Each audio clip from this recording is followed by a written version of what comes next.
So I now have a podcast, the Gubba podcast. It will be linked down below. And what I'm discussing today is what I discussed on my first episode of my podcast. But at the end of this video, I also have a bonus tip. So make sure to stick around the whole time. Hey friends, it's Gubba over here at the Gubba Homestead. And today I wanted to take some time to discuss with you about purchasing a homestead property and the top 5 things to consider when you are looking to purchase a homestead property. So before we get into that, make sure to subscribe and turn on notifications so you never miss another Gubba homestead adventure. So I bought my homestead in the end of 2021, and as we all know, the housing market was insane. It was so nuts, and it's still nuts. I think there was a little dip, but I even see in the area around me, it is just going back up, and the inventory is low. That's one of the main problems in the housing market right now, is there's just no inventory. So when anything comes up, it's gone like that. So I was experiencing that same problem, and honestly, I feel like 2022 might be like that. But that does not mean that you cannot get your dream or ideal homestead property. If I can do it, I know that you can do it. So, number 1, know your budget. Like, what is your budget? Typically, when somebody is going to purchase a home or a property, they go to the bank. And at the bank, you tell them your income, you show them your taxes, and they go off of your credit score and your debt to income ratio and other things. So there's all these factors. The bank considers them all, and then they come back to you and say, okay, you've been approved for $350,000 or $200,000, whatever that number is. That is not your budget. That is my pro tip right now. That number, whatever the bank gives you, is not your budget, and I would highly suggest that you look for a property well below that. The bank is giving you like their maximum. They love to get you on their interest. The bank wants to get you in a contract for 30 years and just like suck you dry. So do not go at the top of the loan. I would highly suggest it. Come in well below if you can, and then analyze your budget and be honest with yourself and think about your job. What if you lost your job? You don't want a crazy house payment that you couldn't make. So think of all those scenarios, try to think of backup plans, try to build up a savings, and do not go in over your head. And so my next tip, which is consider the cost to upgrade the property or get immediate things done, that is going to factor into your budget, because you may move in and possibly there's like a water issue. Maybe there's a water leak that has to be fixed right away. So when you're looking at your property, I would highly suggest that you fly out to it, drive out to it, whatever, and go see what immediate problems there are and factor that into your budget. You don't want to max out that loan, then move into your property, your basement's flooding because there was a pipe that had to be taken care of, but you can't take care of it because you already maximized your budget. So go to your property, make a list of things that need to be done and things that you would ideally like to do to upkeep your property, and factor that into your budget. You will be so happy. You will be so happy that you did that. On my homestead, so there is a lot of upkeep. You guys have seen in my previous videos. I mean, even my wood stove, the heating system is kind of dysfunctional. I make it work, but that could be a potential cost. It's not the most important thing to me right now. The most important thing when I moved in was defending my house against the bugs. There was so much landscaping that needed to be done right then, because it was like bug galore here in the farmhouse, and I know that's an aesthetic, but I wasn't here for it. So I had to budget in landscaping and sealing my house, and I also had to do some floor trim in my mudroom because there was this gaping hole. So these were just little things that I had to consider.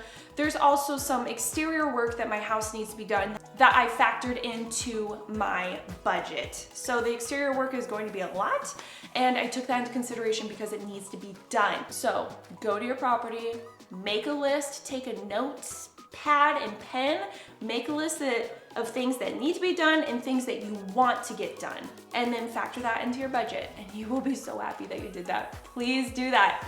The next tip on my list, tip number 3, out of the 5 tips I have for you is to find your ideal area. Like, what area works for you, right? So start researching around the country or in other countries, wherever you want to homestead, and just have an open mind, and something is going to speak to you.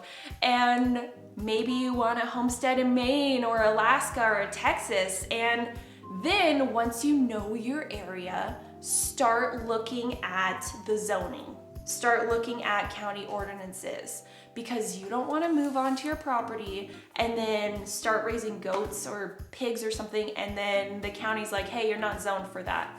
Or an HOA. My advice would be completely avoid HOAs. Who wants to move onto a property and have somebody tell you what is okay and what isn't? And in my opinion, I do not like HOA. I had an HOA at my previous house before I moved here, and I feel like HOAs maybe in some instances are better, but I feel like for the most part, they are just bad. The prices, the dues of your HOA keep going up while the stuff that they do remains the same or just goes down. I don't like HOAs, but maybe you like them. I don't know. I personally don't want anybody telling me what to do on my property. If I want 5,000 goats, I want 5,000 goats. You know, I don't want somebody saying, well, you can only have a maximum of 2 goats. No. I want my 5,000 goats. So important. And do not trust your realtor when you ask them about the zoning. Go and do your research.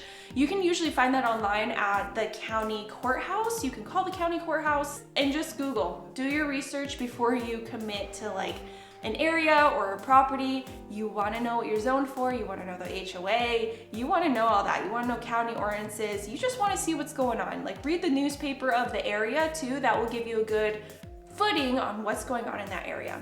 My 4th tip for you as you are thinking about purchasing your homestead property is to know your necessities. So make a list of things that you cannot live without, and things that you have some wiggle room on, and things you're okay if they're not perfect. And the more easygoing you are in your list, the easier it is to find a property, in my experience. So I was pretty much open to everything, you know, something that needed some work, I'm open to it. Right behind you guys, I have like plumbing from the 40s, you know, plumbing. I was okay with that, and knowing that eventually I'm gonna have to fix that. So that wasn't a big deal to me. The only thing that I had on my list that was a necessity is I needed good internet. If I didn't have good internet, I couldn't be doing what I do, which is this. So when my realtor found me a place with good internet and, you know, a place that needed some TLC, a bit of a cleanup, I was like, all right, let's freaking go for it. So maybe you absolutely need hardwood floors. You gotta let your realtor know that, but my advice would be to be a bit flexible on your necessities. But maybe you can't be flexible. Maybe you do need to live close to a city or town for commuting, and that's totally understandable. Something is going to pop up. Just be realistic with yourself and make the process easier, and just know that you can go into a property and make it perfect for you. My last and final tip on things to consider when you're purchasing a homestead property is figure out how much space you actually need. This will help hone in your search, or your realtor or whoever is doing the search for you. And to figure out how much property you need, think about what you're doing. So maybe you just want a garden. You could have like a full-scale, huge operation for yourself on like an acre, a half an acre, a quarter of an acre. You could grow so much food. Maybe you don't need a ton of space. Or maybe you want to have a huge herd of cattle. You're gonna need some acreage for that. Or be able to find an area where there's like some acreage share where somebody will let you come and pasture your cattle. So those are things to consider. Maybe you don't need as big of a space as you think. And also I feel like the bigger the space, the more work and, you know, general worry there is, in my opinion. But I would have been happy on 5-10 acres, and this little homestead just happened to come with a few more, which I am very grateful for. And I would also suggest, this is like my bonus tip, is to find a place that needs some TLC. If you go for something super elaborate and luxurious, it's still not gonna be perfect for you. But if you can find something that needs some TLC, you'll be able to get a better bang for your buck. And then you can come in and just make it what you want it to be. So those are all of my tips, plus my bonus tip on things to consider when you are purchasing your homestead property. And I know that you can do it. The perfect one is gonna pop up for you. It did for me, and I started really craving for a homestead a few years ago. I always knew I wanted land, and things just came together. It truly was miraculous, and I am forever grateful for that. And I just want to thank you guys so much for watching, and I appreciate your time, and you guys are amazing. Okay, don't do anything Gubba wouldn't do. Thank you so much, and make sure to check out my website, gubbahomestead.com. Bye!